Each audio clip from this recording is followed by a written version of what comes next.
Hey guys, and welcome to episode 7 of Awakening the Italians here with AC Milan.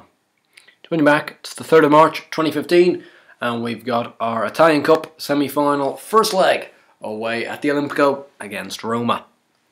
As promised, after last episode, we managed to beat Juventus 2-1 in the Italian Cup quarter-final. I would recommend, if you did not watch the last episode, do go back and watch it, because it was a good game and a fantastic win. Now, since then, we've had 4 league games, which I better cover before we get into the live commentary. And we've gone actually unbeaten in these 4 games, picking up 2 wins and 2 draws in the process. Our first was a good 2-1 win at home to Fiorentina. Yeah. And a good win. We made it harder though than it really needed to be. Stefan Al-Shawari gave us the lead in the 38th minute before Giuseppe Rossi equalised really against the run of play in the 66th. Pablo Armero though did put us back in the lead in the 78th minute, and we managed to hang on. Armero making it 2 goals in 2 games with that goal. As you can see from the match stats, it was domination really. 32 shots to 6. 3 clear-cut chances to 1. Like, we really should have made it a lot easier for ourselves, but through poor finishing and through poor creativity, we really struggled, and we managed to only just cling on to a win. Before I just get into the next match, you might notice this is a new skin. It is the Steklo X5 skin. I'll probably leave a link in the description to it. You can find it on Sorted Out SI, and I would highly recommend it. It's a flashy new skin, and it does not disappoint. Anyway, I'm sorry, that was just a little thing that I had to get off my chest. Then we managed to beat Verona away from home 1-0. Alex scoring the only goal in the game, this time not from the penalty spot though, from a corner. So he's the top scorer I think for the club, which is quite embarrassing. But this one was a lot tighter actually, and was probably the 1-0 scoreline really reflected it a little better. 2 clear-cut chances to both teams. We had just a few more shots, 51% of the ball, so pretty much even Stevens all round the park. But we managed to just nick this one, and it was probably one of the few games this year which actually warranted the 1-0 scoreline and it to be so kind of close. Now, with today's opponents, we did play at the San Siro only a few weeks ago in game and drew 0-0 with them, which I thought was actually a very good result, considering Pablo Armero got a straight red in the 12th minute. The left back, he's an aggressive little guy, and yeah, he went straight through Pjanic in the 12th minute, and there was no need for it, but like there was no way it wasn't a red card, and he was straight off. And after that, we were kind of under the cosh. We did create one more clear-cut chance than them, but we really created very little throughout the whole game. They had more shots, more of the ball, but it was another even game, and probably a 0-0. We deserved a 0-0 with how kind of gutsy we played. As you can see here, for the average rating throughout each team, it was 6.9 each, so pretty much shows you how similar it was. Christian Zapata getting the man of the match with a 7.7 there. Diego Lopez also registering a 7.6. That was because it was an excellent effort to get a clean sheet, considering you have lost one of your defenders in only the 12th minute. And then lastly, we drew away from home against Sampdoria 1-1. This was a bit of a smash and grab draw, to be honest. Gonzalo Borgesio gave them the lead in the 55th minute, but Jeremy Menez equalised with, I'm not kidding, the last kick of the game in the 93rd minute. Pretty much the last kick of the game. They only had to restart before the full-time whistle went to grab us a point. Was it deserved or not? I'm not so sure, actually. Like, we created again. We created one more clear-cut chance than them. A few more shots. 2% more of the ball. But really, we played very poorly. And I would have been very aggrieved if I was the Sampdoria manager. They did deserve to win the game. And despite the stats suggesting that we probably deserved a point, I don't think we did. And I thought we really got away with it there, getting that last-minute equaliser through Jeremy Menez. Which does leave us, though, we have gone on a little 6-game unbeaten run in all competitions, 4 wins, 2 draws, which does leave us 3rd in the Serie A, which actually isn't too bad. I thought that it was going to be a little bit worse. Like, I thought we'd be maybe in more of the 6th sort of region. Now we could still finish there. Obviously, I'd love to finish third, because third does give you Champions League, rather than fourth, which only gives you Europa League. Of course, we're only looking for continental qualification, so Europa League wouldn't be the end of the world, but I would love Champions League, because just better competition, really.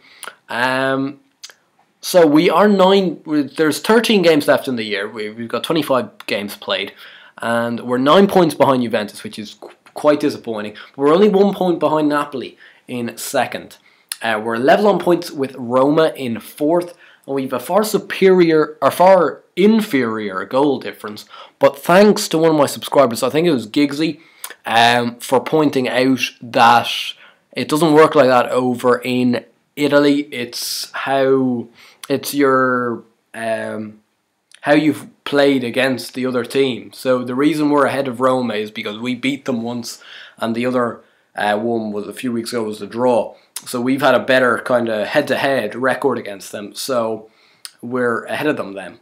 That's how it works there. I think that I probably should have looked at it. The rules probably much easier.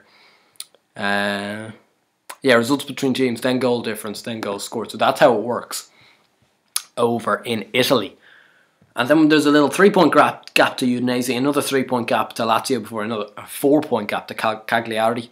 As you can see, Inter really struggling down there in 14th place. They're really having a shocking time, but they have sacked their manager, whatever his name was, Walter Mazzari.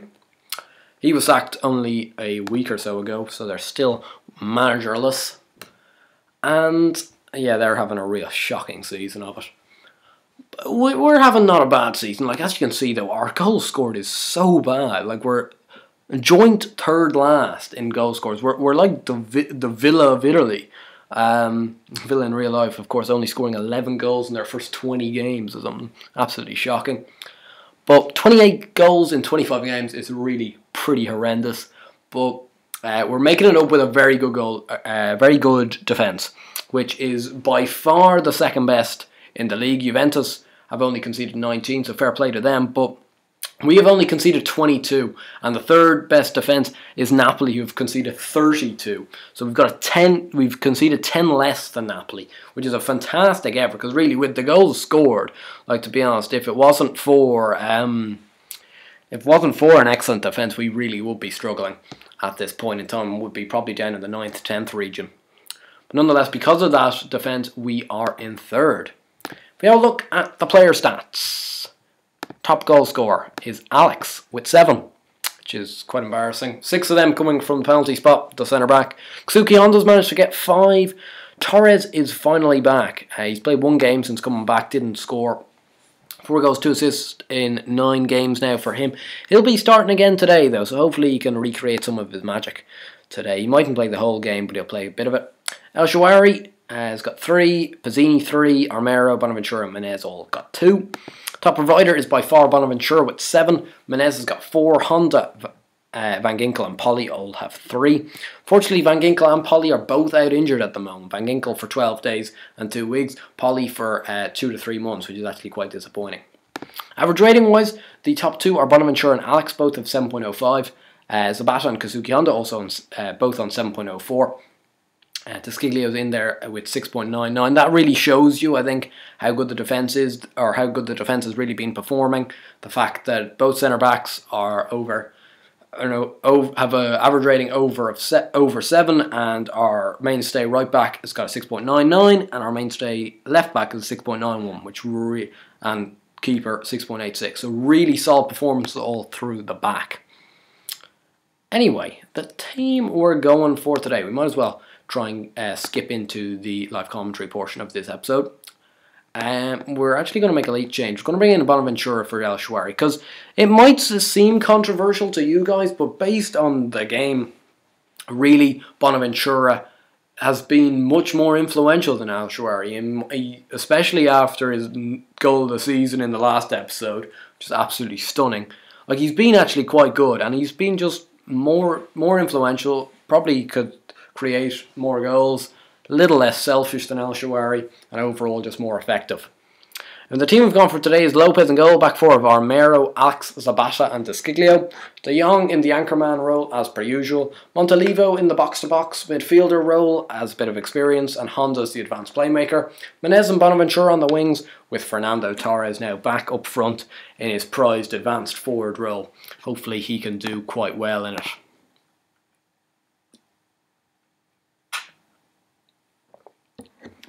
Anyway, we're into today's match. Roma are just slight favourites. Only slight.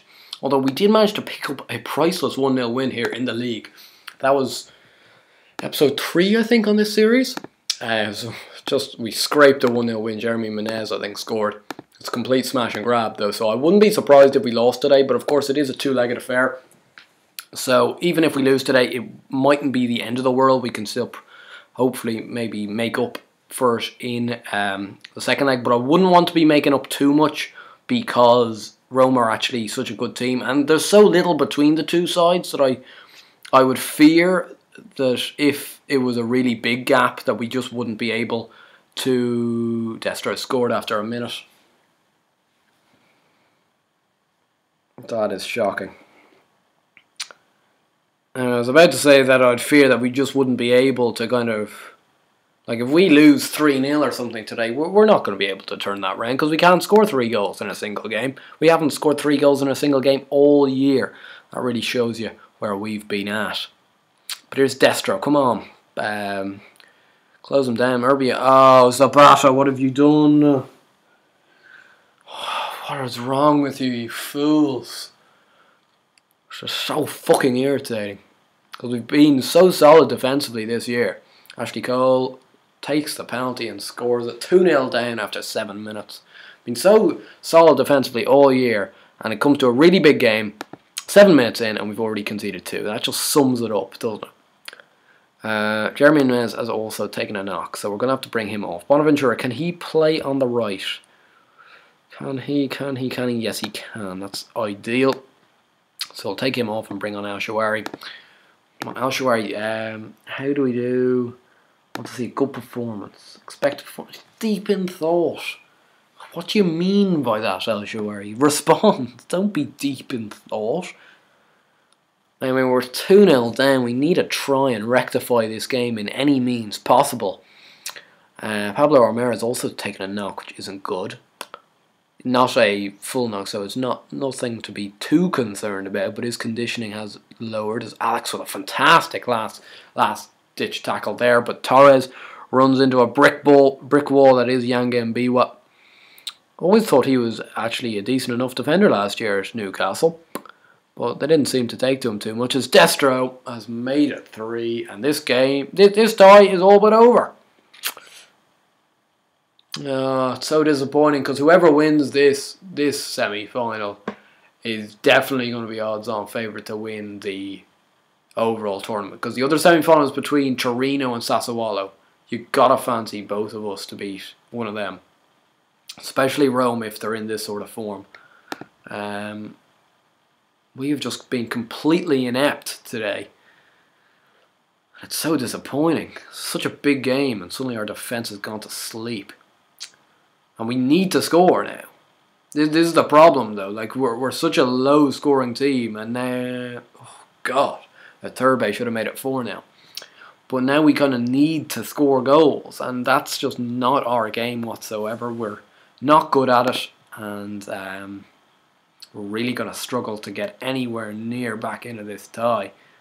As you can see from the stats here, have we even turned up? Like, are you sure there's players on the pitch? I don't know. It might be just a bunch of rocks or something. Like, they've been as good as that in the first half. They've been absolutely horrendous. And unless we can get this game back to 3-1 or something, or 3-2 by the final score, there's just no hope left in this tie. I'm not sure whether there's anything in terms of away goals in this tournament. It wouldn't surprise me if there isn't. Then again, most competitions there are. Here's Destro, but at this rate it won't really matter, will it? Because we'll be 5-0 down going into the game.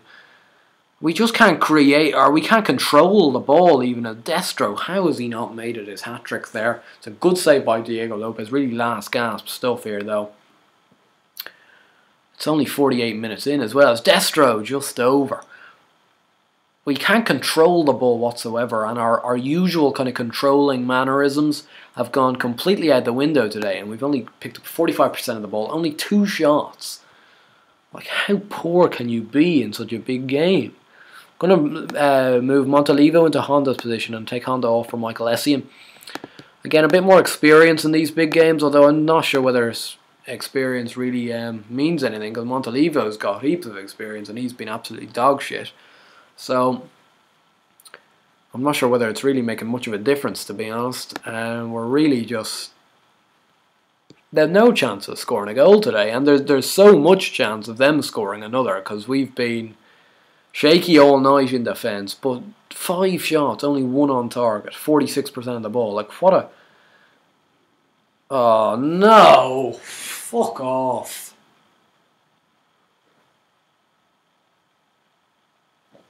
That's just a piss take of the highest order, isn't it? Fucking rebound. Gervinho scores.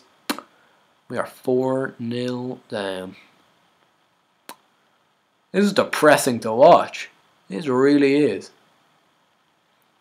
Well, definitely our 6-game unbeaten streak is gone down the toilet. Oh no, it's Bonaventura, Michael Essien. Can we salvage even pride in this fixture? I think it's too late for pride. El Shaarawy's just going to... No, finds Bonaventura, who just stands there and lets Cole dispossess him. Got it back though, here he is. Maybe a second chance. And for Torres, penalty! Come on, Alex. You haven't missed one all year. Son, you're 6 from 6. Make it 7 from 7, son. He certainly has. He doesn't miss those. Alex up to 8 goals for the year. Got a... I know I might sound like a broken record, but it really is depressing that your centre back is your top scorer for the year, and we're in March. 4-1. Does that give us any chance? Oh, and a goal here would. Oh, such a poor ball in. Bonaventura though. Ah, oh, jeez, it's going to be 5-1. It's shit from Bonaventura. Gervinho, Destro, Pjanic. No. They just about don't get a goal this time round. See, we had a chance there though. We had a corner and we couldn't even beat the first man. Like, it just sums up the whole day. The story. It's another good chance. But 4-1. It's almost all over. It's not quite, but it's as good as, really. Unfortunately for us. Well, unfortunately for you guys as well. Like, would have been lovely to get an Italian Cup win under our belt first year, but like, when you're going to play this poorly in a big game and you just do this, it's just a horrendous performance. Like, I will come back for the second leg to probably rant some more. We've got 4 league games in between then now. We've got Atalanta, which is a derby, Juventus, which is a rivalry, Cagliari, and then Cesena. So, really, there should be 3 wins there. Juventus is always tough. Probably will lose that game. But there are definitely 3 wins up for grabs. But I'm not sure how big of a confidence knock that will be. Today's result will be hopefully not too much. And hopefully we can pull off an upset in the second leg. I'm going to be positive. We'll win 5-0 in the second leg. Unlikely. But anyway, if you enjoyed this video, please do give it a like and subscribe to the channel if you already haven't. I'll see you guys later.